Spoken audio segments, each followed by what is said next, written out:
Bien, bueno, entonces, ¿cómo sigue esto? El último tema que vamos a encarar son 3 clases en donde muy brevemente vamos a encarar el problema de óptica, que por supuesto no nos va a alcanzar para ver la óptica como desde un punto de vista global. Vamos a ver una parte muy, muy cortita de la óptica, que es lo que básicamente se conoce como la óptica geométrica. Hay otra parte, otro enfoque de la óptica, que es lo que se suele llamar óptica física, que tiene que ver con analizar a la luz desde su punto de vista de carácter ondulatorio.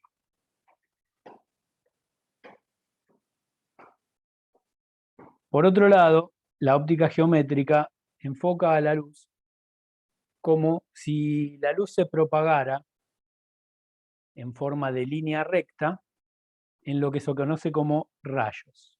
Ahora vamos a hablar un poquito más de eso, y a diferencia, como les decía recién, que la óptica física considera la naturaleza ondulatoria de la luz. Bueno, lo que vamos a estudiar muy brevemente y en 3 clasecitas es la propagación de la luz y su interacción con ciertos medios materiales. Rayos y ondas. Rayo McQueen. No me olvido de que ustedes son muy jóvenes. El otro día, mi mujer es psicóloga. Estaba dando una clase sobre memoria y habló sobre una película que para mí era la referencia obvia de memoria. Por ahí la vieron, se llama Memento. Muy buena película. Si la, si la pueden encontrar, véanla. Y los chicos no entendían nada, chicos de primer año, y siguieron dando vuelta, y por supuesto la referencia que encontraron era Dory, de Buscando a Nemo, que es una película que llevé a mi hija a ver. Ya estoy fuera de las referencias cinematográficas. Bueno, se acaba el cuatrimestre y ya me pongo divagante completamente. Bueno, como les decía, lo que vamos a analizar es la propagación de la luz en medios transparentes. Transparentes. Lo dejo ahí porque no me alcanza y no quiero gastar hoja. Medios transparentes son aquellos justamente que dejan que la luz se propague a través de ellos, ¿sí? Por supuesto, vamos a ver que la propagación en distintos medios va a tener ciertas características particulares.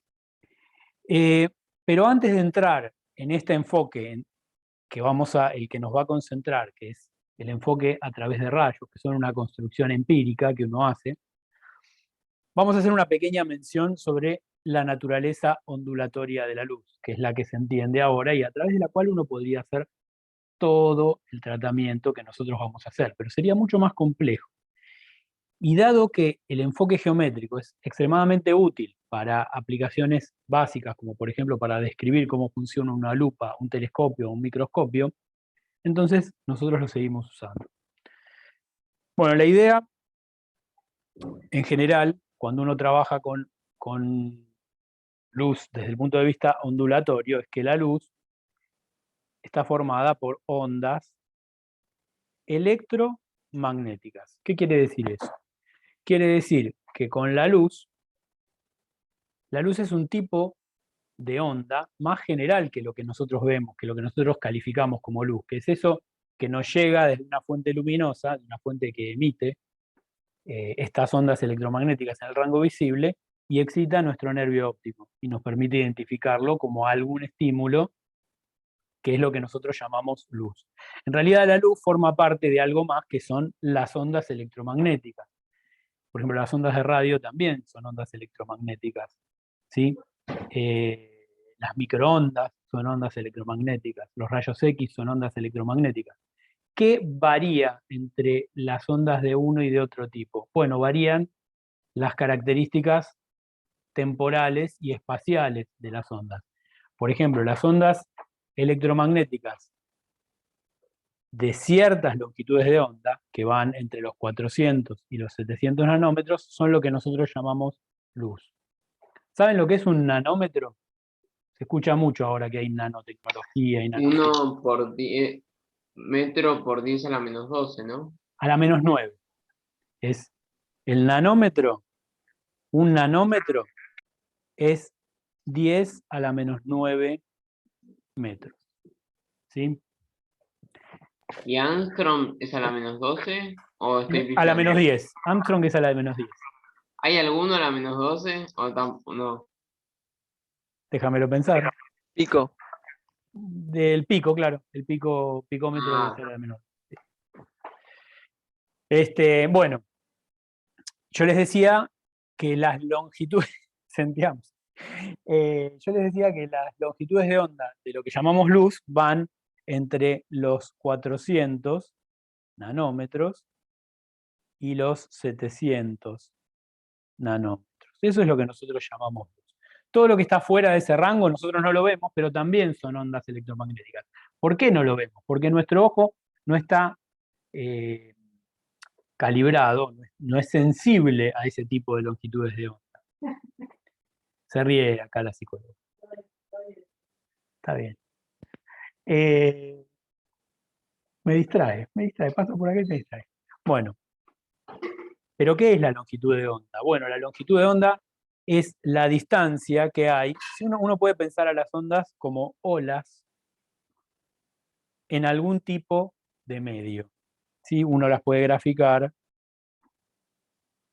tanto en función del tiempo como en función del espacio. Vamos a graficarlas en función del tiempo, eso quiere decir que le vamos a sacar una fotito.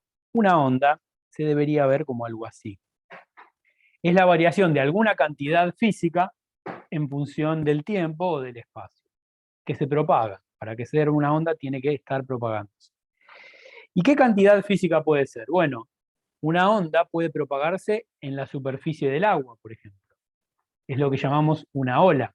Y se va a ver más o menos así, como lo que nosotros tenemos. ¿Sí? No necesariamente va a ser periódica, de tal manera que se repita por todo en un tiempo muy largo o en un espacio muy grande. Pero eso también tiene las características de una onda. En el caso de las ondas electromagnéticas, esto que estoy graficando acá, la magnitud física que oscila, es algo que se conoce como el campo eléctrico y además el campo magnético. De hecho, las ondas electromagnéticas llevan información eléctrica e información magnética juntos. Por eso se llaman ondas electromagnéticas. Y sirven para un montón de cosas, ¿no? Por ejemplo, para propagar información. Si yo quiero transmitir información de alguna manera, puedo elegir una onda electromagnética, meter adentro de esa onda electromagnética esa información, no importa cómo, pero hay formas, haciendo circuitos eléctricos y cosas así, hacerla que se propague por el espacio, de la misma manera que se propaga la luz, recibirla con un aparatito que la detecte, que puede ser una radio o que puede ser un teléfono celular, interpretarla electrónicamente y reconvertirla en algo que yo escucho. Por ejemplo, esta información que yo les estoy pasando a través de ondas electromagnéticas que se trasladan por el Wi-Fi hasta mi router. Por el router van como una onda electromagnética a través de una fibra óptica y llegan a diferentes lugares. ¿Sí? Bueno, la luz funciona de la misma manera que estas ondas electromagnéticas. Son campos eléctricos y magnéticos que se propagan en el espacio. En principio, estos campos eléctricos y magnéticos se propagan incluso en el vacío, a diferencia de estas olas que yo pensaba en el agua, que necesitan del agua. O sea, una ola no se puede propagar si no hay agua. ¿Sí? El medio en el cual se propagan las olas es el agua. La luz, en principio, se propaga en el vacío. No hay un medio, no es necesario que haya un medio en el cual se propague. Por eso lo que decimos es que lo que va variando es directamente este concepto, el campo eléctrico y el campo magnético. Eso es lo que va propagándose en el espacio como una ondulación. ¿Sí? Está diciendo que no necesita medios transparentes, ¿no? No, quiero decir que El medio es el campo eléctrico y el campo magnético. Eso es lo que, el medio en el cual se propaga la luz. Es el campo electromagnético, si querés. No estoy pretendiendo que entiendan ese concepto, es muy abstracto, pero ese es el medio en el cual se propaga la luz. ¿Sí? Si querés, lo podés entender como que no necesitan un medio para propagarse. Ellas mismas tienen el medio en el cual se propagan las ondas electromagnéticas. ¿Sí? Sí. Quedamos en eso. Bueno, ahora, son campos eléctricos y campos magnéticos. ¿Eso qué significa? Los campos eléctricos y los campos magnéticos interactúan con las cargas eléctricas. Ustedes todavía no vieron electricidad, creo, ¿no? Eso lo ven en física 2. Pero si hicieron física en el CBC, algo habrán visto de electricidad y magnetismo, algo muy básico quizás. No, ¿Nada? perdón. No. Wow. Ni energía vimos algunos. Bueno, entonces les cuento. El campo eléctrico y el campo magnético interactúa con las cargas eléctricas. Y ustedes son químicos, así que ya saben que la materia está formada por partículas cargadas. Eso quiere decir que la luz, que son ondas electromagnéticas, va a interactuar con los materiales. En principio interactúa con todos los materiales, sean o no sean transparentes. Y de hecho, ustedes que saben lo que es la luz, saben lo que son los materiales, saben que si yo agarro, por ejemplo, una placa metálica y la ilumino con luz, esa luz se va a reflejar, o sea, va a interactuar de alguna manera con esa placa metálica. Esas ondas electromagnéticas van a interactuar de muchas maneras distintas. Pueden ser absorbidas, pueden ser reflejadas, pueden ser transmitidas. Todo eso tiene que ver con cómo interactúan los campos eléctricos y magnéticos con los materiales que están formados por partículas cargadas.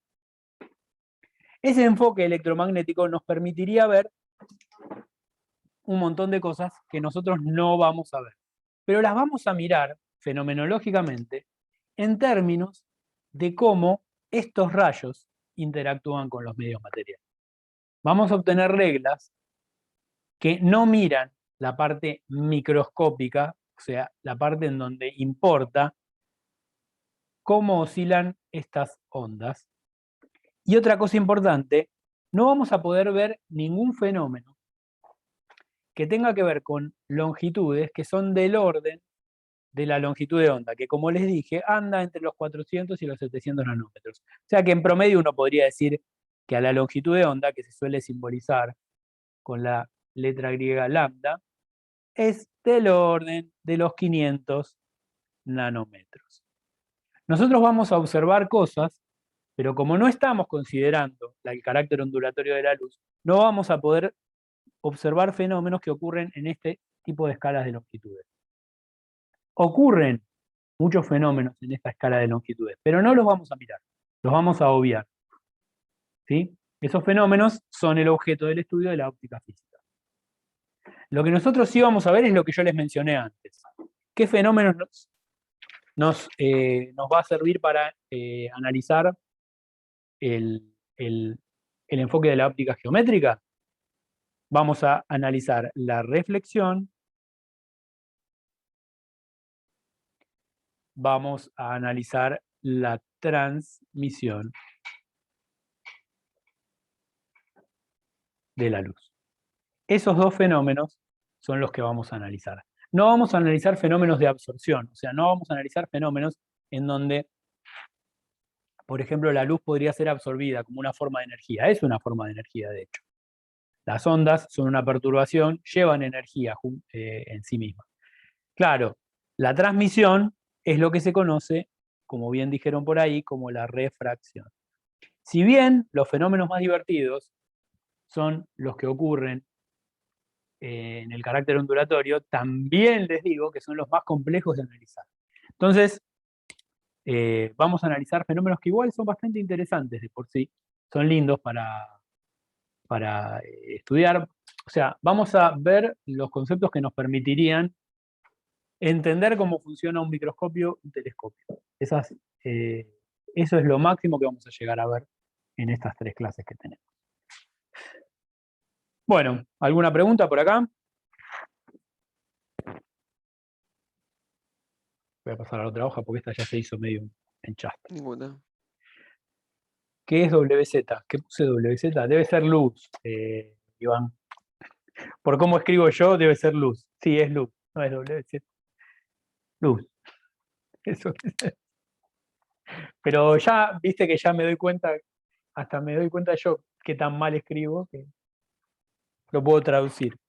Diccionario Joaquín Castellano, Castellano Joaquín. Bueno, entonces vamos a estudiar la luz en términos de rayos. ¿Qué es un rayo? Para nosotros, los rayos parten de la fuente de luz y reproducen cómo se propaga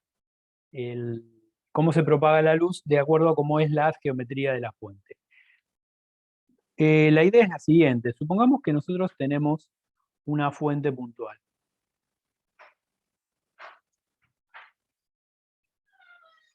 La fuente puntual es una lamparita muy chiquitita. Esa fuente de luz tiene que emitir luz siguiendo la geometría. Si la fuente es puntual y emite luz, vamos a decir que emite luz en todas las direcciones de la misma forma. O sea que si yo analizo la cantidad de luz que me llega en este punto de esta fuente, va a ser la misma que si me llega de este punto, o a este punto, o a este punto, o a este punto. Y etcétera, en una simetría esférica, ¿no? Una fuente puntual, entonces vamos a decir que tiene simetría esférica. Y la idea de los rayos entonces va a ser una idea bastante pictórica que dice, bueno, si a mí me llega luz desde esa fuente, esté donde esté, simétricamente ubicado alrededor de una esfera, lo que uno va a pensar es esto, que tiene rayos que salen desde la fuente en todas las direcciones, ¿sí? Los rayos salen en todas las direcciones desde una fuente. Obviamente yo estoy dibujando solamente la parte que me puedo dibujar en el plano, pero salen en todas las direcciones alrededor de una esfera, ¿sí? Y del mismo modo que yo estoy pensando que en una fuente puntual los rayos salen todos en todas las direcciones, si yo tuviera, por ejemplo, una fuente plana, digamos que yo tuviera un cuadradito que emite luz, ¿sí?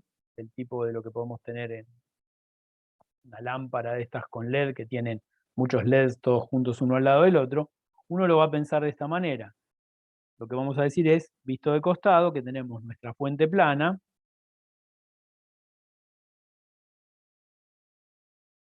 y que los rayos parten manteniendo también la simetría de ese plano. Eso quiere decir que en cualquier punto que yo analice en este plano enfrentado a la fuente de luz, yo voy a ver lo mismo si estoy a la misma distancia. O sea, si yo estoy a la misma distancia, voy a recibir la misma cantidad de luz en cualquier punto que yo me ubique, tanto en esta dirección como en la otra que no puedo dibujar, que es la que se sale del plano. Fíjense que, bueno, en este caso tendríamos rayos, lo que se llama concéntricos, y en esta tenemos rayos paralelos. Igual, fíjense que yo estoy siempre ignorando alguna dimensión, ¿no? O sea, acá dije que es esférico, pero dibujé solamente la proyección plana, dije que es plano, pero dibujé una línea. Obviamente, digamos, hay una dimensión que uno la puede mantener en la cabeza, pero en realidad es trivial, porque si yo digo que esto es una fuente plana, perdón, si yo digo que esto es una fuente plana, se sobreentiende que lo que estoy pensando es en algo que se extiende en una dimensión que no puedo dibujar. O sea que lo mismo me va a pasar con esos rayos paralelos en la dimensión que se sale de la hoja. Acá con la fuente esférica también es claro. Y de hecho, podría tener el dibujo plano de una fuente filamentaria. Digamos, imaginemos que en lugar de tener una fuente puntual, tengo una fuente filamentaria, o sea, un hilito que emite luz en todas las direcciones.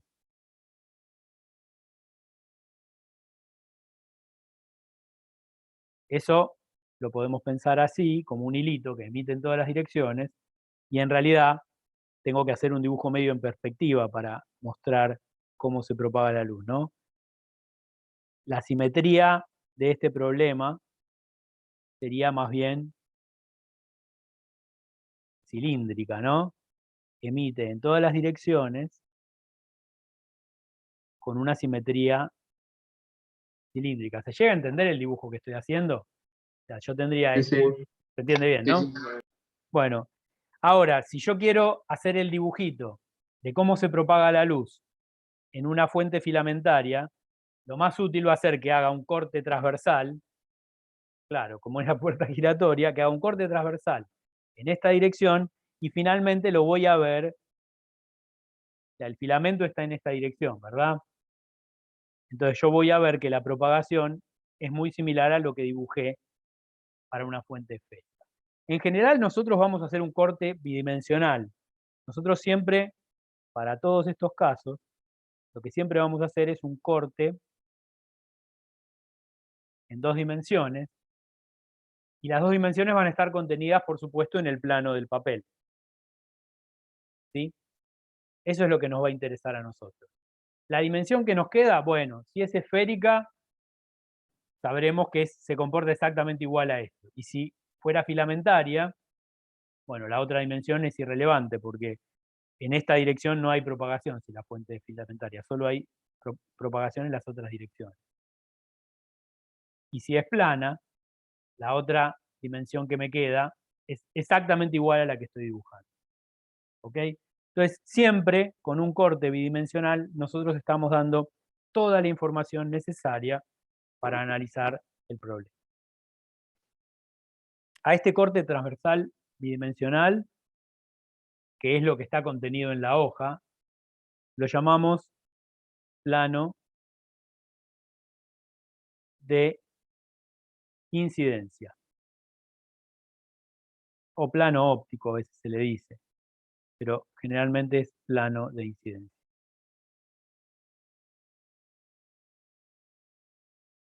¿Quedó claro eso? Como les decía, al obviar la naturaleza ondulatoria, nada que ocurra en dimensiones que están en el orden de los 500 nanómetros nos va a importar. Y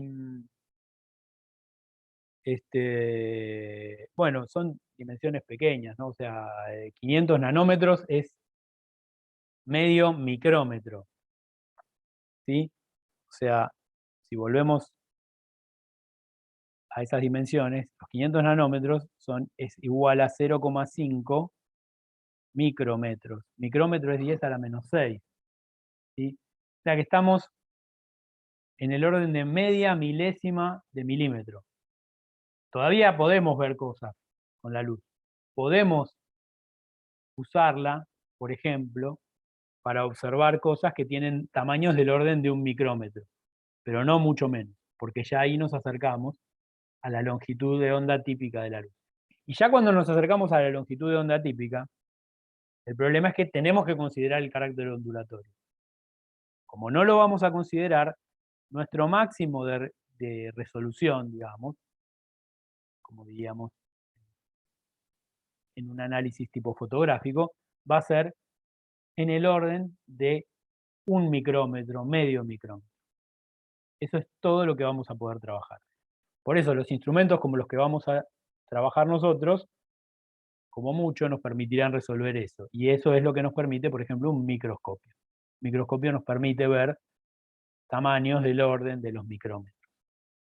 De hecho, hay muchos otros problemas que dificultan incluso llegar a ese límite. ¿Sí? En teoría uno podría llegar a ese límite, pero incluso llegar a ese límite es bastante complejo, por cosas que tienen que ver con el diseño mecánico, por la construcción misma de los instrumentos. Bueno, incluso con todas estas limitaciones, vamos a ver que lo que nosotros podemos resolver es increíblemente preciso. O sea, nos sirve muy bien para construir instrumentos que funcionan para observar objetos muy pequeños, para proyectar la luz, para reflejarla de manera útil. Vamos a ver que hay un montón de cosas que podemos decir sobre eso. Y vamos a trabajar en medios que sean transparentes, ¿sí? Los medios opacos, como les decía, no los vamos a trabajar porque los medios opacos, el interés en los medios opacos va a ser básicamente cómo reflejan o cómo absorben, y la absorción queda fuera de nuestro análisis. La reflexión sí la podemos analizar, pero como nosotros vamos a obviar la absorción, cuando analicemos la reflexión, la vamos a analizar como si o bien solo ocurriera la reflexión o ocurren los dos fenómenos que podemos analizar, que es la reflexión y la refracción. Punto. Todo esto queda grabado, así que no se lo tienen que saber de memoria y lo vamos a ir charlando durante la clase de... Bueno, entonces vamos a meternos en el problema de la reflexión y la refracción. Vamos a charlar un poquito sobre esta idea. Son todos experimentos que se pueden hacer muy fácilmente en casa. Yo estuve buscando, yo debo tener por algún lado un punterito láser que seguro muchos de ustedes tienen. Y con un punterito láser hay un montón de cosas que se pueden hacer, que se las voy a mencionar para que si encuentran un punterito láser hagan esas observaciones. Incluso con una lupa se pueden hacer un montón de cosas lindas. Igual no sé si hoy vamos a llegar a ver lo necesario para que se entienda el concepto de la lupa, pero hay... Sí, se rompían al toque. Yo conseguí unos bastante buenos, que son tipo lapicera, y que usan pilas AA o AAA, las chiquitas, las AAA. Esos son muy buenos, pero los otros no, los que tipo de kiosquito, los chiquititos, esos se rompen al toque. Se queman muy rápido, porque trabajan a muy alta corriente en general, y aunque vos los uses con una pila, se termina quemando el LED. Es muy común. Estos otros que andan con pilas AAA duran más, porque están mejor diseñados, pero tengo que encontrarlo por algún lado. Son como una lapicera, son re lindos. Bueno, les decía que incluso con una lupa hay cosas muy lindas para hacer. Un experimento lindo que pueden hacer es con una lupa y con la pantalla del celular, tienen un lindo celular, pueden construir muy fácil un proyector. Si tienen un techo blanco, un techo que refleje mucho la luz, apaguen todas las luces de la habitación, agarren una lupa, tiene que ser relativamente grande, no hace falta que sea muy grande, pero tiene que tener unos 5, 10 centímetros. Coloquen el celular encendido con una foto de buena resolución en una mesa y después vayan moviendo la lupa, acercándola y alejándola del celular hasta lograr una imagen nítida en el techo. Van a ver que pueden lograr una imagen tremendamente nítida de la pantalla del celular con una lupa, con una simple lupa de mano. Y ese es el concepto básico de cómo funciona un proyector, ¿no? Es básicamente tomar una imagen, proyectarla en otro lado, agarrar la luz de una imagen, te podés armar es más, claro, los videos de YouTube los podés ver en el techo. Es un poquito incómodo, pero bueno, pero lo podés hacer. Antes de que vinieran los televisores estos de 50 millones de pulgadas que tenemos todos ahora, googleenlo porque es bizarrísimo. Había unos proyectores que eran básicamente una lupa gigante, una lupa, no sé, de medio metro de tamaño, y ¿vieron los televisores de tubo, los que usábamos hace 1000 años? Uno básicamente agarraba un televisor de tubo, colocaba una lente adelante y tenía que dar vuelta el televisor porque la lente invierte la imagen, después lo vamos a charlar eso. Y esos eran los primeros proyectores de cine.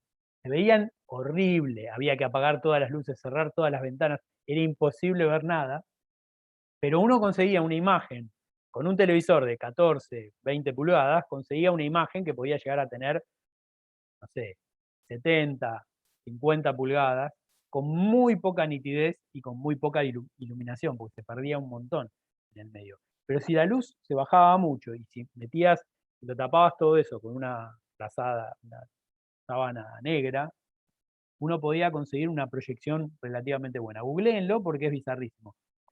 Es lente para proyectar, la vendían en Mercado Libre hace no tantos años. Lente para proyectar con televisor de tubo. Googleenla y van a ver que hace no tanto tiempo hay gente que diseñaba cosas inteligentes pero que no funcionaban demasiado.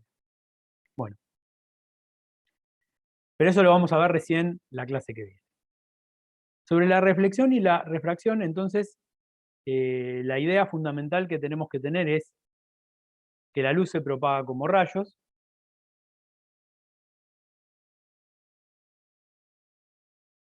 Y otra idea fundamental que vamos a tener y que no vamos a explicar demasiado es que la velocidad de la luz en medios transparentes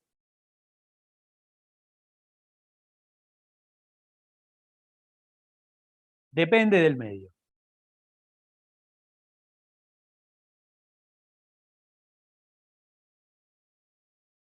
Y si decimos que c es la velocidad de la luz en el vacío,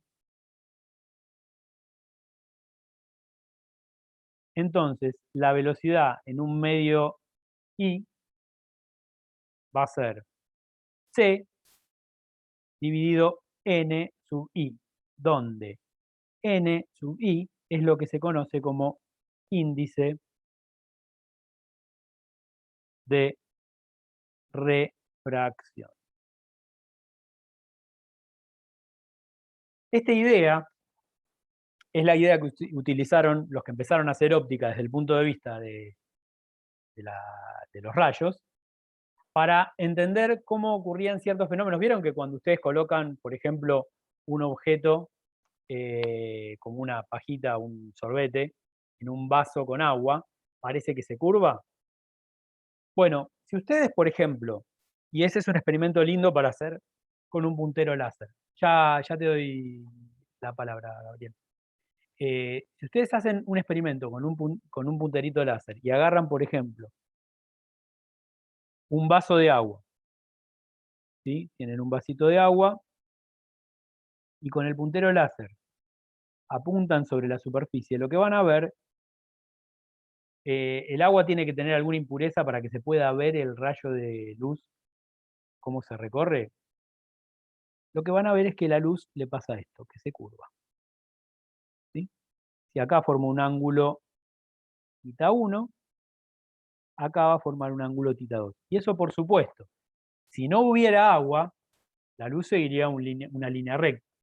¿Sí? El punterito láser, ustedes lo pueden hacer, y la luz seguiría una línea recta. Eso tiene que ver justamente con que acá arriba tenemos aire, que tiene un índice de refracción N1, y acá abajo tenemos agua, que tiene un índice de refracción N2.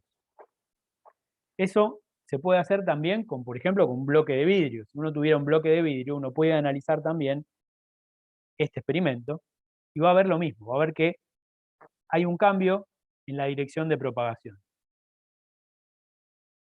Si pones muchos vasos en fila. Si apuntás derecho, en principio no pasa nada. Si apuntás un poco torcido, se te va a ir torciendo cada vez un poco más. ¿Sí? Después, hoy vamos a ver eso. Hoy es la idea del tema de hoy, es eso. Pero eso fue interpretado en ese momento por toda la gente que analizó esos experimentos como un cambio en la velocidad, al menos en alguna de las componentes de la velocidad, cuando pasa de un medio a otro, de un medio transparente a otro con otras características. ¿Sí? Y entonces, la idea es la siguiente, vamos a tratar de analizar ese problema y vamos a dar algunas características. Lo primero que vamos a hacer es, ¿cómo vamos a analizar ese problema? Bueno, la forma en que lo vamos a analizar, como les decía, es con un corte bidimensional. lo que vamos a hacer es lo siguiente. Vamos a decir, bueno, si tenemos un medio N1, perdón, un medio con índice N1 y otro medio con índice N2, que están separados por una interfase, lo único que nos va a interesar es este corte a nosotros. Nos van a interesar los rayos que están contenidos en el plano de incidencia, y el plano de incidencia esencialmente va a estar formado por lo siguiente. Va a estar formado por la línea perpendicular a la interfaz entre los dos medios. Esto se conoce como la normal, por supuesto, porque es perpendicular. Y uno de los rayos, por ejemplo, el incidente. Supongamos que yo lo dibujé ahí a la derecha, pero en general se dibuja desde la izquierda. Por convención, siempre vamos a hacer eso. Este rayo lo vamos a llamar incidente. Ese rayo incidente y la normal forman lo que se llama el plano de incidencia, ¿sí? Y la interfase simplemente corta las dos zonas entre el índice 1 y el índice 2. En general, al ángulo le podemos llamar θ sub i, de ángulo incidente. Le vamos a poner al ángulo que es transmitido, a este al que llamé θ2, que lo voy a dibujar con otro ángulo, pero en principio ni sabemos cuál es ese ángulo, lo voy a llamar ángulo transmitido, ¿sí? Yo podría haberle puesto θ1, θ2, pero en principio lo vamos a llamar θi, θ sub t, de θ transmitido, no se llega a ver bien ahí, creo. θ sub t le puse. Θ sub t, de ángulo transmitido. Y si llegara a ver, a este que está acá, lo vamos a llamar θ sub r, de ángulo reflejado. ¿Sí? Esa es la notación que vamos a usar. A este lo llamo transmitido en lugar de refractado, para que no tener que usar el mismo índice en ambos. Ahora la idea es, el ángulo incidente, obviamente, es algo que yo conozco, ¿sí? Ya lo sé. La pregunta es, dado un ángulo incidente, ¿cómo es el ángulo reflejado? ¿Cómo es el ángulo transmitido? Bueno, la idea en ese momento surgió a partir de Fermat, que desarrolló un principio y dijo lo siguiente. Lo que dijo Fermat fue, para averiguar cuál es el camino que sigue la luz, lo que él dice es que la trayectoria para llegar de un punto al otro, conocidos el punto del origen y el punto de destino de la luz, él tenía que conocer esas dos cosas, la trayectoria es aquella que le lleva el mínimo tiempo posible. Entonces, vamos a ejemplificarlo. A ver, primero lo vuelvo a expresar. Digamos, para saber cuál es la trayectoria, tengo que saber de dónde sale y tengo que saber a dónde llega. Eso lo tengo que saber. Tengo que observar a dónde llega. La pregunta es, ¿cuál es la trayectoria que sigue? Esta trayectoria que yo dibujé acá. Para saber cuál es esta trayectoria, de todas las posibles, tengo que obtener aquella que me dé el menor tiempo de recorrido, ¿sí? Entonces, ahí tenemos que pensar un poquito cómo construir, y primero vamos a construir la ley de reflexión en términos del principio de Fermat. Para la reflexión, uno tiene que tener lo siguiente, digamos, hacemos nuestra interfase.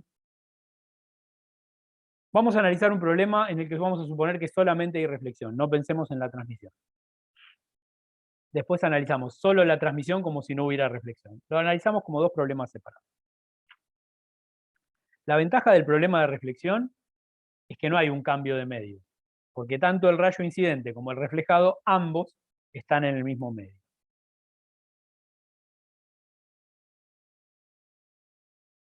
Eso facilita un poco la cuenta.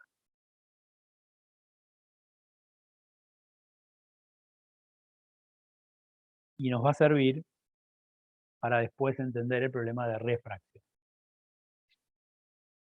Entonces, supongamos que tenemos una fuente a la que vamos a llamar S, que emite, puede ser el corte transversal de una fuente filamentaria o puede ser una fuente esférica. En cualquier caso, si es una fuente así, va a emitir en todas las direcciones luz. La pregunta es, supongamos que nosotros tenemos acá P,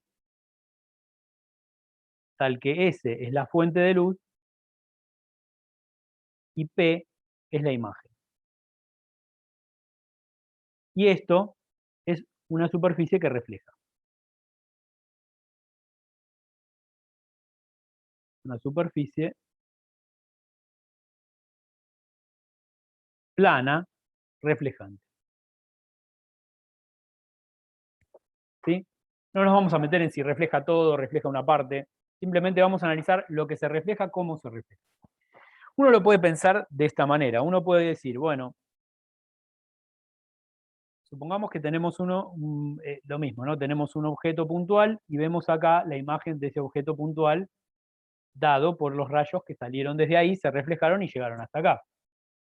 Para que eso ocurra, lo que tiene que pasar es que todos los rayos que salgan de esta fuente, todos absolutamente, lleguen hasta este punto. La pregunta es, para saber dónde se van a formar, uno debería primero construir una imagen. Ahora, ¿cuál va a ser? El principio de Fermat me dice que para que se forme esto, supongamos, de todos estos rayos que yo dibujé, hay uno que se va a reflejar acá, otro que se va a reflejar acá, y todos deberían caer en el mismo punto, en el punto donde se forma la imagen, ¿verdad? Para que se forme la imagen, todos esos rayos deberían caer en el mismo punto. Porque yo quiero que se forme una imagen de esta fuente. Fíjense que así como está dibujado, uno lo podría pensar de esta manera.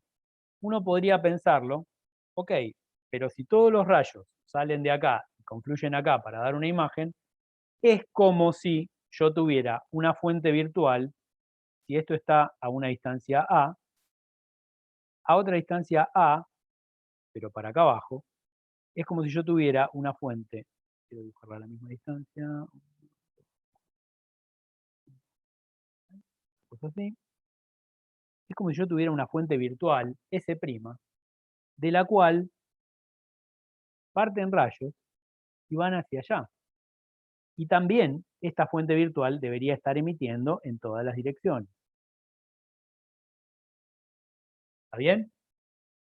Pero claro, esta fuente no existe. Es algo que yo estoy suponiendo que existe para entender el problema. Si no estuviera esa superficie reflectante, esta imagen de este punto P es como si se estuviera formando por una partícula que emite en todas las direcciones y que yo estoy viendo desde acá. Yo estoy ubicado acá. Una cosa que a veces hacemos es dibujar el corte transversal del ojo, que lo dibujamos así, como un globo ocular cortado, y las pestañas. Es como que el observador está acá y ve una fuente virtual que está ubicada en este punto. No es lo que me pasa si tengo un espejo. Yo tengo un espejo colocado de esta manera y una fuente acá. Si yo miro hacia el espejo, veo allá como si hubiera una fuente. Esto es lo que estoy pensando acá. Entonces la pregunta sería, ¿cómo,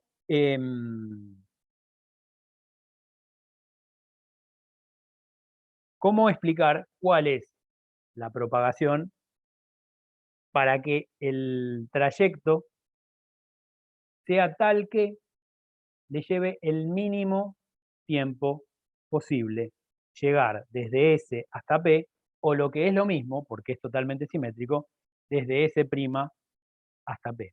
Si lo analizamos desde S hasta P, no es tan fácil ver cuál es el menor trayecto, porque hay que sumar esto, más esto, ver si eso es más chico que esto, más esto. O sea, hay que comprobar de todos estos 4 posibles caminos, y en realidad de los infinitos que hay, porque yo dibujé 4, pero si esta es una fuente que emite esféricamente, emite en todas las direcciones. Entonces, de todas estas, ¿cuál es la que se va a dar? Con la ayuda de esta fuente virtual, yo me doy cuenta cuál es la que le va a llevar menos tiempo. la que le va a llevar menos tiempo, es la que acá se ve como una línea recta.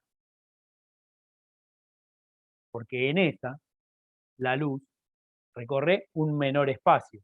Y fíjense que como lo recorre siempre en el mismo medio, no me importa demasiado si hay un índice de refracción de aire, agua o lo que sea, porque ambos rayos se recorren en el mismo medio. Entonces, la que tiene menor longitud geométrica es aquella en la cual la luz va a recorrerla en menor tiempo.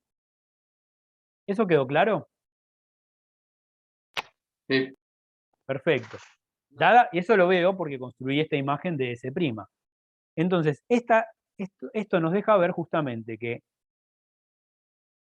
el menor tiempo corresponde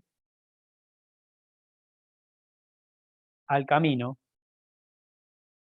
recto entre S' y P, o sea, este que va acá. Y si se fijan, ese camino recto nos va a dar que este ángulo es igual a este ángulo, ¿sí? Son ángulos opuestos por el vértice. Y eso, si lo ordenamos un poquito en un dibujo más bonito, nos va a llevar a lo siguiente, que la ley de reflexión me dice que el ángulo de incidencia y el ángulo reflejado tienen que ser iguales.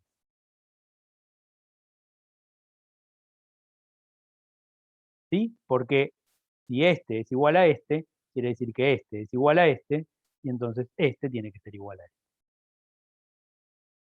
¿Está bien? Esto es la primera regla que encontramos y es lo que se conoce como ley de reflexión.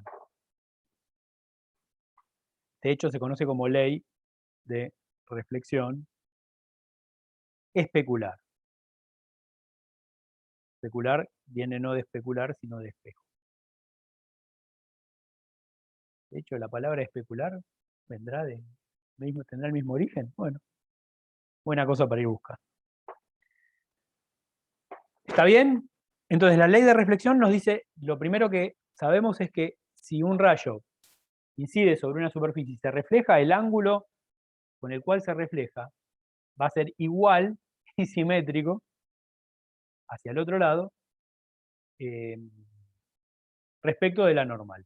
Y fíjense otra cosa, o sea, si yo hubiera hecho el experimento para el otro lado, o sea, si ponía mi fuente de luz en el punto P y analizaba la imagen en el punto S, el problema era completamente simétrico, ¿sí? O sea que esto es completamente reversible. La luz puede ir de un lado para otro y la ley sigue siendo la misma, ¿ok? Si se cumple para un lado, se cumple para el otro. Es medio obvio cuando el ángulo incidente y reflejado son iguales, pero vamos a ver que esto se va a conservar en todos los fenómenos que vamos a ir viendo. El camino de la luz puede ser considerado totalmente simétrico. Bueno, eso es lo que nos dice la ley de reflexión. Ahora la pregunta es, ¿qué pasa con la ley de refracción? Pero me parece que voy a cortar un cachito porque, dado que estuvimos hablando un montón al principio, ya son las 6:05 y yo tengo la garganta medio a la miseria y además ustedes pueden estar un poco cansados. Paramos 15 minutitos y después les doy la ley de... No falta mucho, así que les doy tranquilamente la ley de refracción. Ah, bueno, ahí Iván pregunta, ¿qué quiere decir que es reversible? Quiere decir que yo puedo resolver este mismo problema para un lado o para el otro. O sea que si la ley esta, acá es medio obvio porque son iguales los ángulos, ¿no? Pero si la luz se propaga en esta dirección, yo puedo colocar la fuente en el punto P en lugar de en el punto S y la luz se va a propagar en la dirección, en el camino, justamente va a pasar por el mismo camino, pero al revés. ¿Sí? Esta ley es completamente reversible, se puede invertir. Va de S a P o de P a S y es exactamente lo mismo. Si yo invierto la ubicación del observador y de la fuente, se sigue manteniendo la misma ley. ¿Está claro? En la mitad de la hoja dice, ¿qué cosa? Uy. El menor tiempo corresponde al camino recto entre S' y P. Sí. Ah, fíjate, porque a la luz le va a llevar, o sea, la luz se está moviendo siempre en el mismo medio, ¿no? Porque tanto este camino como este camino son en aire, ponele, siempre en el mismo medio. Fíjate que este camino es geométricamente el más corto, en longitud. La ley de Fermat, el principio de Fermat no dice eso, no habla sobre el camino geométrico, habla sobre el tiempo que le lleva. Pero el tiempo que le lleva, si vos no cambiás de medio, depende solo de la velocidad de la luz en un único medio. O sea, no hay cambio de velocidad en ningún punto. Si no hay cambio de velocidad, el menor camino es la recta. Si hubiera un cambio de medio, quizás le convendría recorrer un poquito en un medio y otro poquito en otro. Vamos a ver eso.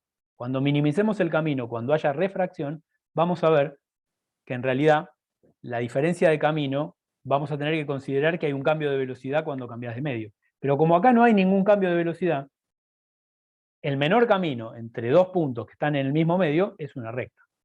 ¿Sí? Somos euclidianos. ¿Está bien? ¿Quedó claro eso? Y fíjate que los otros Perfecto. se curvan, ¿no? Se curvan de alguna manera. En algún momento Gabriel me hizo una pregunta y yo lo dejé y me olvidé de retomarla. Gabriel, ¿estás ahí? Ah, sí. Espere que la anoté. Dale, te espero. Por suerte anoté. Ahí estamos. Ustedes siempre me preguntan, así que les voy a poner el cartel que me acaban de poner acá delante de mi clase.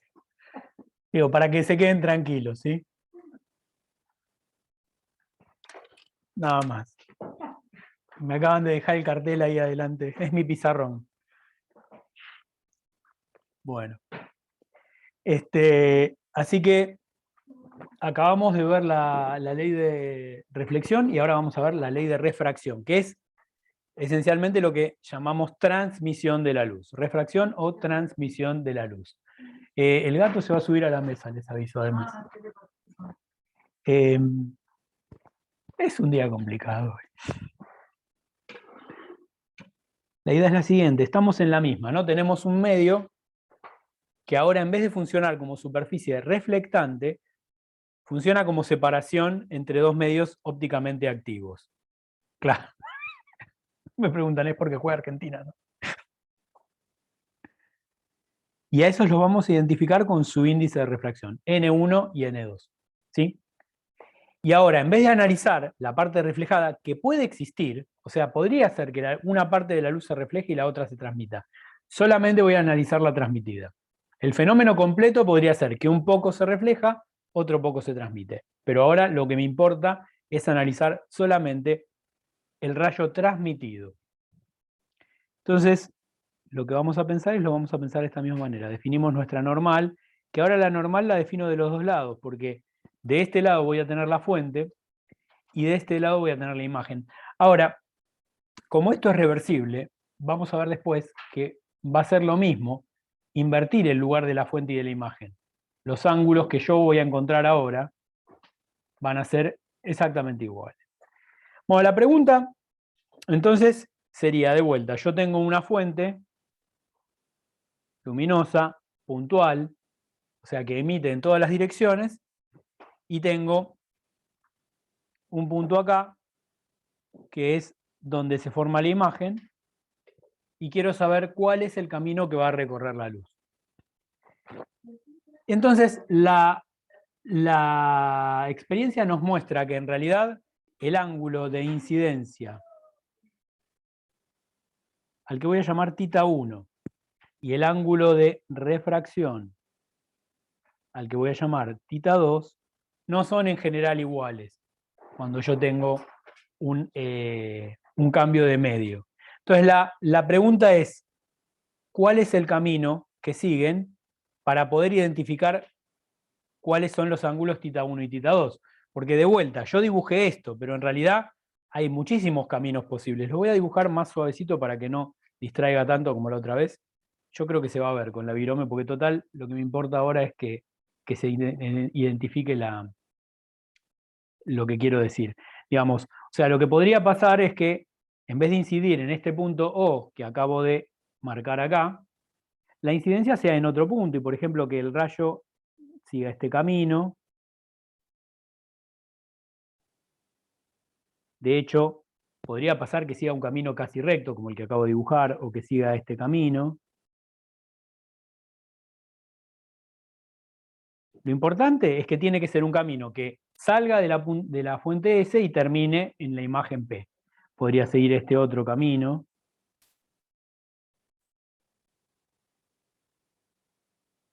Ay, me fui al... Perdón.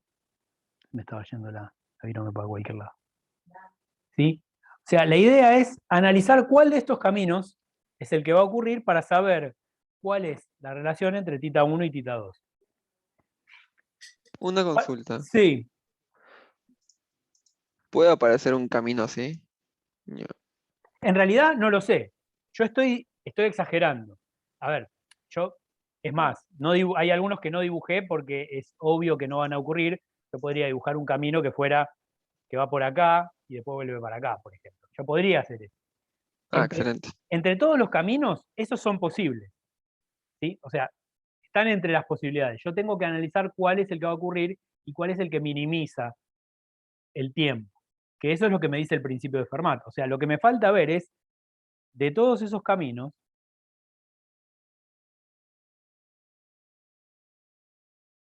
cuál minimiza el tiempo. Porque estoy aplicando el principio de Fermat. ¿Ok? Entonces, obviamente ese camino que acabo de imaginar, en donde el rayo este va para acá, toca ahí en la interfase y vuelve para acá, ese seguro que no va a ser. Pero de todos estos tengo que ver cuál es el que cumple, que minimiza el tiempo de recorrido de ese rayo de luz. ¿Está bien? Esa es la idea. Entonces tenemos que hacer algo de geometría. Bueno, definamos un poquito las cantidades y entonces supongamos que esto está a una distancia h, esto está a una distancia b, y después vamos a decir que definimos una distancia que está acá, a ver, por ejemplo, esta distancia la vamos a llamar A, que es la distancia a la cual está la fuente S, y que me estaría faltando, no, perdón, la distancia A sería la distancia entre las dos fuentes, así la definí, perdón, discúlpenme. Y a esto que está acá, que es la distancia entre donde está la fuente y el punto de contacto, a eso lo llamo X.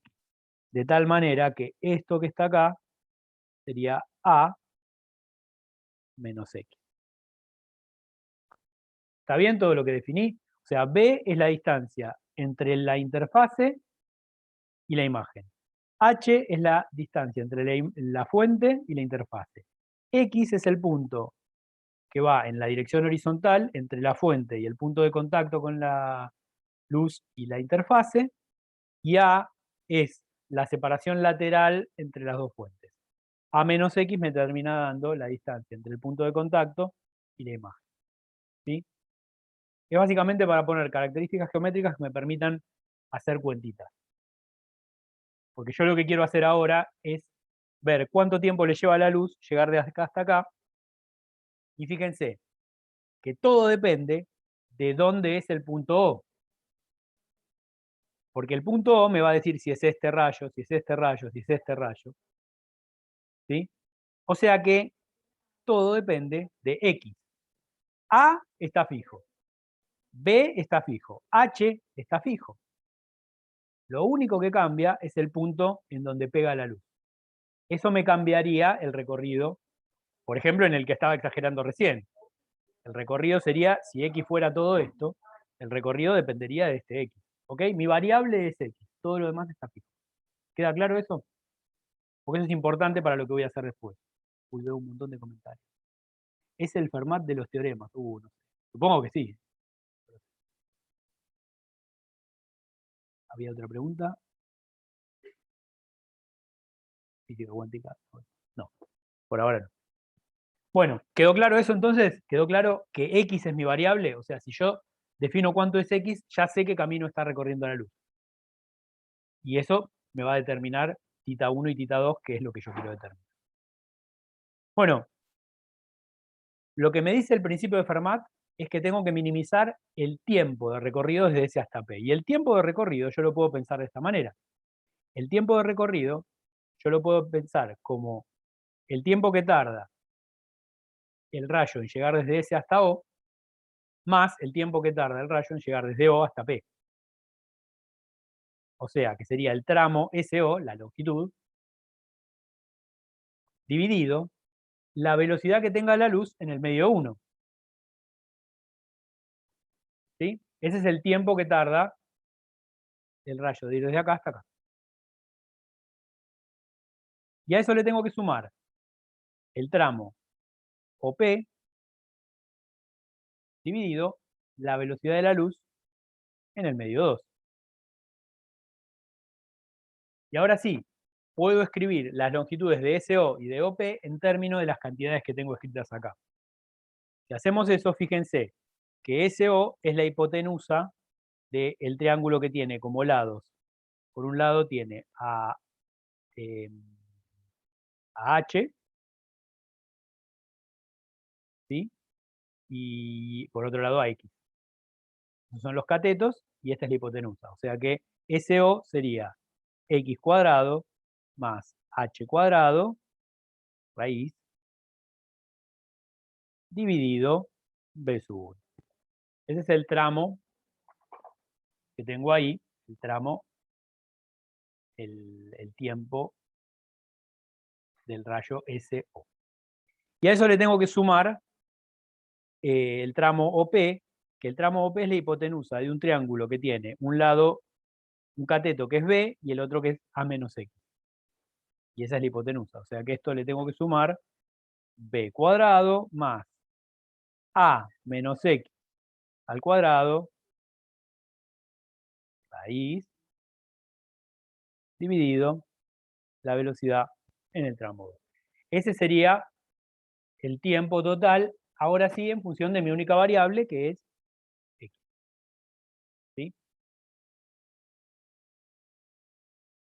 Entonces, si mi única variable es X y yo quiero minimizar el tiempo, lo que tengo que hacer es, a este tiempo, que como acabamos de ver es función de X, ¿sí? En general escribimos X en función del tiempo, bueno, acá el tiempo es función de X.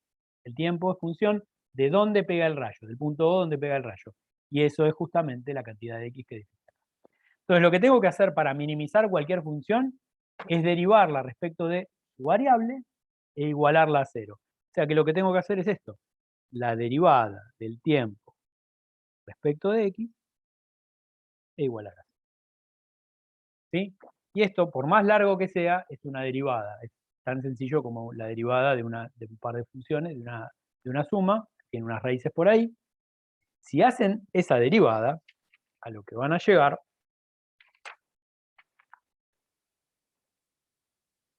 es a lo siguiente. La derivada de t respecto de x es igual a x sobre b1 por h cuadrado más x cuadrado raíz más, y acá les queda un menos, perdón, les queda, perdón, a menos x y un menos que sale afuera de la derivada esta,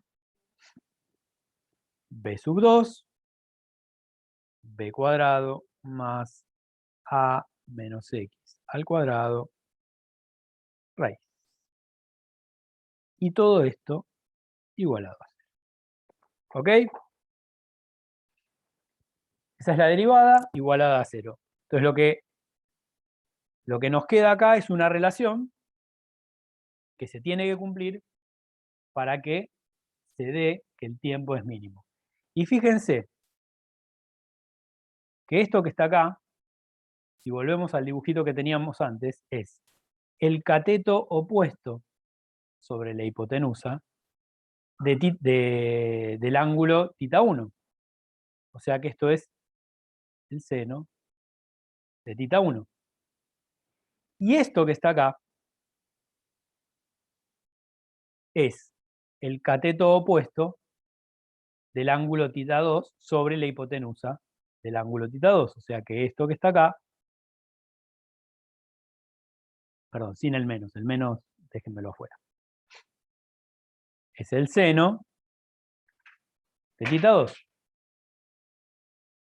sea que ya encontré una relación entre esos dos ángulos. Y fíjense que lo que me queda es que el seno de θ1 sobre B1, el menos lo uso para pasar para el otro lado, tiene que ser igual al seno de θ2 sobre B2.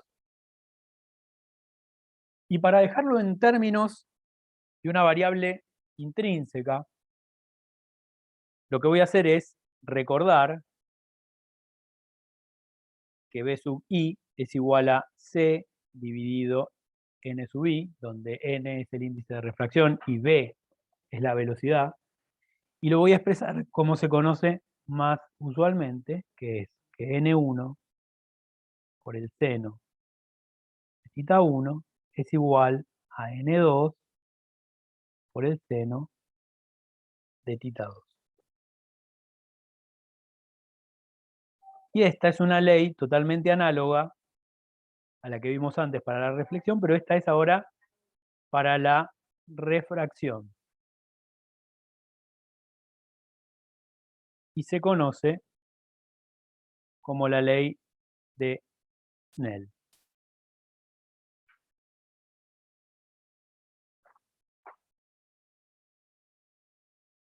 ¿Qué cosa no escuchaste? ¿La C dónde va? La C. ¿Cuál? La C esa que se cancela de la ¡Ah! velocidad, dice. Se cancela en los dos lugares. Claro, te queda, fíjate que te queda. La velocidad B1 es C sobre N1. La velocidad B2 es C sobre N2. Se cancela de los dos lados. Sí. ¿Está bien? Que le habían contestado en tu corazón. Qué gente mala. Bueno, esta es la ley de Snell. Y es algo que en general es muy fácil de hacer es muy fácil de verificar experimentalmente. Uno lo que hace es, justamente con un punterito láser, uno podría iluminar. Generalmente lo que se hace en el laboratorio es, se agarran le dicen, unas medialunas de acrílico, ¿sí? Se colocan sobre un papel y se incide siempre en el mismo punto con un punterito láser y se analiza. Sabiendo el ángulo de incidencia, se busca acá dónde está el ángulo refractado, poniendo una pantalla, un papel, lo que sea. Se analiza dónde está el ángulo refractado y la idea es hacerlo para varios ángulos. Entonces, fíjense, si ustedes hacen esta relación de seno de θ1 en función del seno de θ2, pueden graficar y la pendiente les tendría que dar el cociente de los índices de refracción. ¿Sí? El índice de refracción del aire es casi el del vacío. No me acuerdo cuántos ceros tiene, pero se los va a dar seguramente Johnny. Es casi 1. Así que, en general, si ustedes hacen este experimento con aire y con otro medio, si esto es acrílico, vidrio o lo que sea, es un medio de índice de N2, esencialmente lo que obtienen con este experimento, graficando seno de θ1 en función del seno de θ2, es N2. Es la pendiente que relaciona al seno de un ángulo respecto del otro. Esa es una práctica que no sé si van a tener tiempo de hacer en el laboratorio ahora, pero que en general la hacemos cuando hay presencialidad. ¿Sí?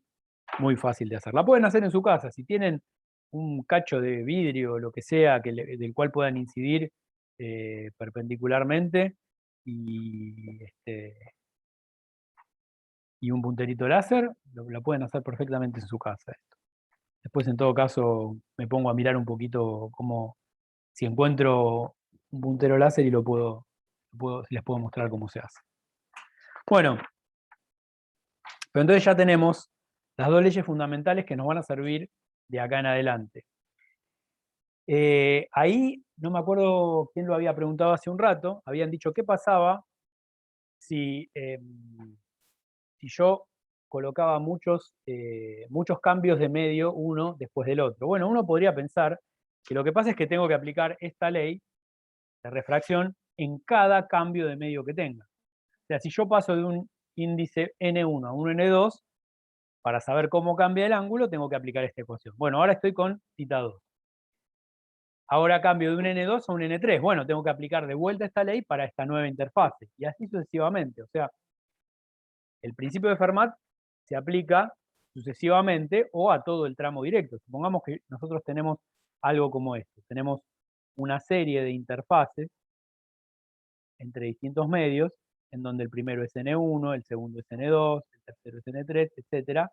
Y lo que voy a tener es que cada vez que paso de un medio al otro, lo que me va a ir pasando es que van cambiando los ángulos de un lado y del otro. Tengo que aplicar la ley de Snell en cada una de las interfaces. Y el principio de Fermat, ¿qué me dice? Me dice, bueno, que el tiempo total es la suma de todos los tiempos T sub I y que esencialmente va a ser la suma, si a los caminos estos los llamo S sub I, va a ser la suma de los S sub I dividido la velocidad que tenga en cada uno de los medios que estoy considerando. Y eso nos sirve para hacer una definición que es lo que se llama longitud de camino óptico, que es básicamente una forma distinta de hablar del tiempo de recorrido. En general, uno puede escribir esto de esta manera. Uno puede decir, bueno, si esto es SI, que es la longitud de cada uno de estos tramitos, dividido la velocidad de ese tramo, uno lo puede escribir de esta manera, como, fíjense, eso es lo mismo que decir la suma de cada uno de los tramos de SI, y la velocidad B sub I la podemos escribir como C sobre NI, entonces me queda esto. Y entonces, a esto que está acá, yo puedo sacar la velocidad de la luz en el vacío como constante, y esto me queda la suma NI de SI por NI.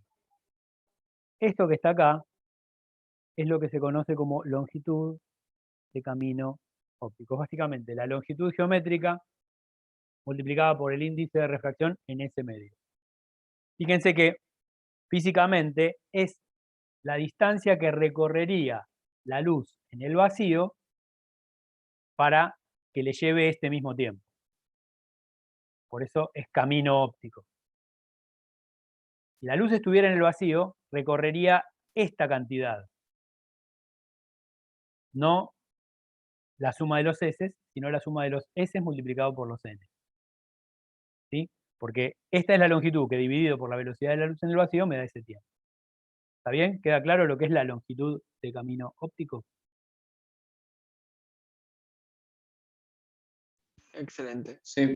Bueno, sí, escucho, vamos.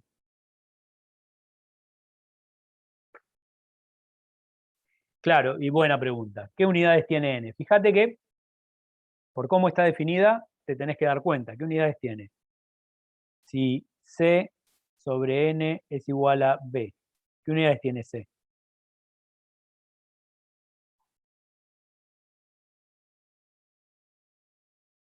A ver, ¿estás contestando? Claro. ¿Y la velocidad? B, digamos.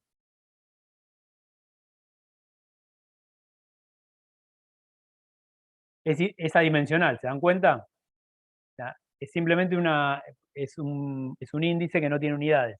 Simplemente me dice qué tanto más chica es la velocidad en un medio comparada con la velocidad en el vacío. En general, el n va a ser mayor o igual que 1. ¿Sí? La velocidad en cualquier medio va a ser más chica que la velocidad de la luz en el vacío, que es el valor más grande que puedo tener.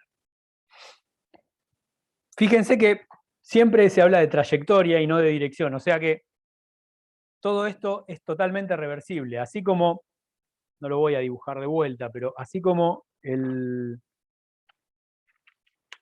el caso de la reflexión, yo puedo intercambiar fuente por imagen y me tiene que dar lo mismo. Y esta relación que obtuve, la relación de Snell, no me dice cuál es, por eso le puse 1 y 2 y no incidente y transmitido. Es totalmente simétrico, perdón, reversible, quiere decir. Si yo coloco la fuente acá y emito contra I, el ángulo de acá va a ser θ2 y el ángulo de acá va a ser θ1. ¿Está bien? La relación de Snell es completamente reversible. Para un lado y para el otro vale de la misma manera. ¿Ok? Esa es el concepto de reversibilidad acá en la ley de refracción. Y para finalizar, vamos a ver justamente un caso en el que uno incide de la manera opuesta a la que se le ocurre mentalmente, ¿no? Fíjense que, obviamente, si N1 es menor que N2, ¿sí? Eso quiere decir que para conservar la relación, como los ángulos son siempre menores o iguales que 90 grados, eso quiere decir que θ2 va a ser menor que θ1. O sea, que si el índice de arriba es más grande que el índice de abajo, perdón, si el índice de arriba es más chico que el índice de abajo, entonces el ángulo de abajo va a ser más chico que el ángulo de arriba. Es lo que dibujábamos antes, ¿no? O sea, si este es así, y esto es N1 que es más chico, entonces abajo el ángulo va a ser más chico. Se va a achicar. Si el índice crece, tiene que achicarse el ángulo. ¿Por qué? Porque se tiene que conservar el producto entre N y el C. De los dos lados tiene que dar lo mismo. Si este crece, este decrece. Bueno, ¿qué pasa si hacemos lo opuesto? ¿Qué pasa si nosotros incidimos desde el lugar en el cual el índice es más grande? O sea, ¿qué ocurre si uso como medio de incidencia a N2? Bueno, fíjense una cosa. Yo podría hacer eso. Y lo que me va a pasar, cosa que no me pasaba si yo incidiera desde acá, es que voy a ir aumentando el ángulo θ2, sería este de acá, lo voy a ir aumentando hasta que en algún momento θ1 va a llegar a 90 grados.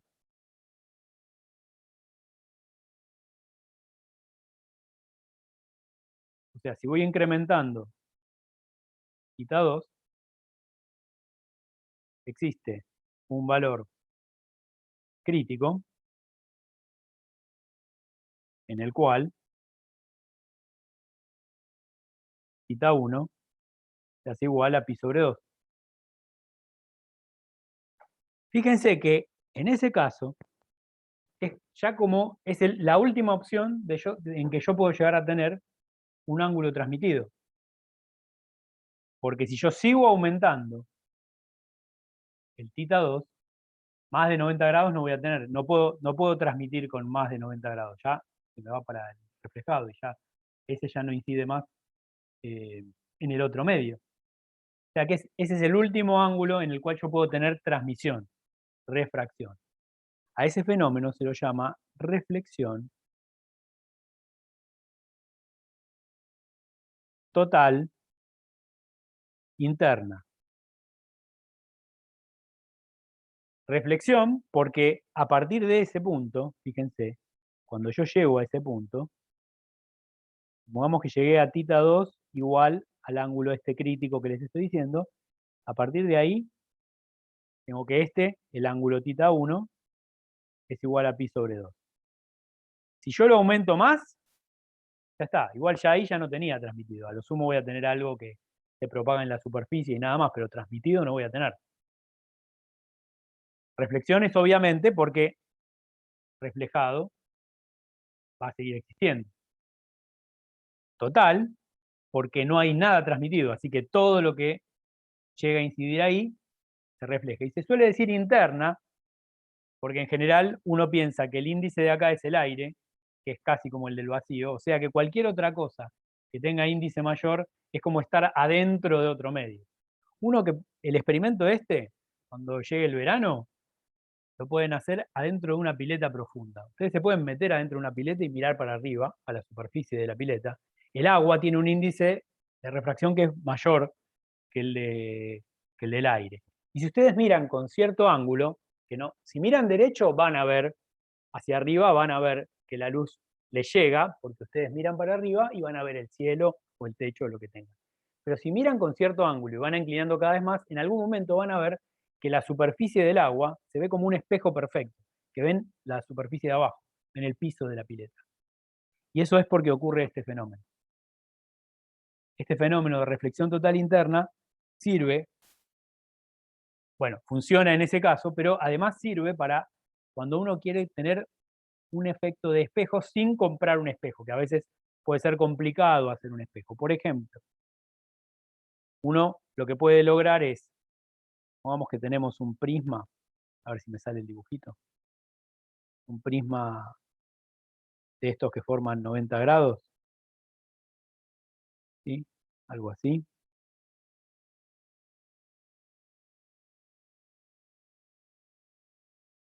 En donde este ángulo es 90 grados, uno puede usar ese prisma, puede usar esta superficie, esta que está acá, la puede usar internamente como si fuera un espejo. ¿Cómo? Incidiendo con la luz de esta manera.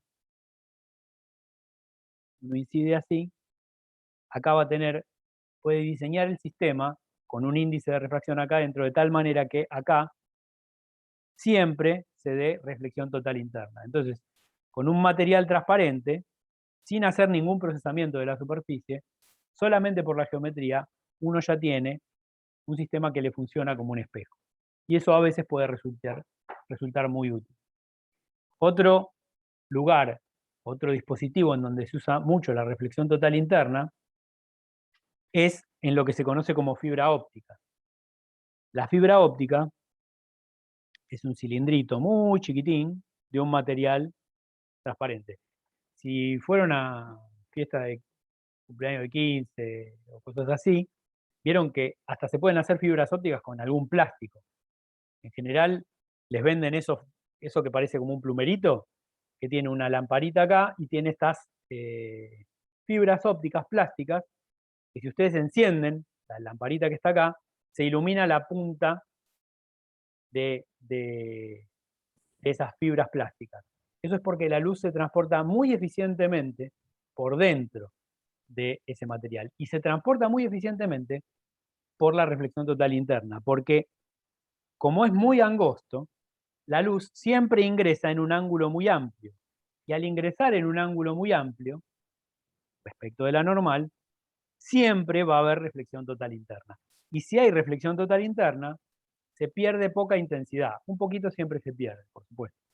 Pero en general, en la fibra óptica se pierde muy poca intensidad y entonces uno puede hacer una guía de luz en donde en longitudes muy largas se pierde realmente muy poca intensidad. Uno puede usar eso, por ejemplo, hacer un agujero en el techo, meter una lente, enfocarla en una fibra óptica, atravesar el techo con una red de fibras ópticas, unas cuantas, y tener un pequeño solcito adentro de la habitación. Hay gente que lo hace, ¿sí? Ahora, ¿cómo calculamos ese ángulo crítico? Bueno, es fácil porque tenemos la ley de Snell y sabemos que se tiene que cumplir esto con θ igual a 90 grados. Entonces, la forma de obtener ese ángulo crítico es básicamente aplicar la ley de Snell, que es que n1 por el seno de θ1 tiene que ser igual a n2 por el seno de θ2, y básicamente lo que tenemos que decir es θ1 tiene que ser igual a pi sobre 2, y en ese caso θ2 es igual al ángulo crítico. Y fíjense que entonces nos queda que el seno del ángulo crítico va a tener que ser igual a n1 dividido n2. El cociente de los dos índices de refracción me va a dar el seno del ángulo crítico. Y obviamente para que exista necesito que el índice 2 sea mayor que el índice 1, ¿sí? Porque el seno nunca puede ser mayor que 1. ¿Está bien?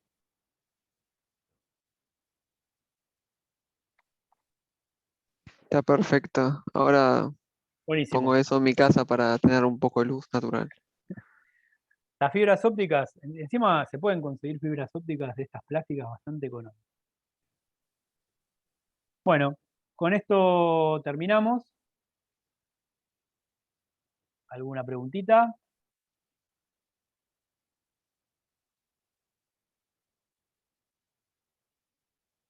¿Queda algo escrito?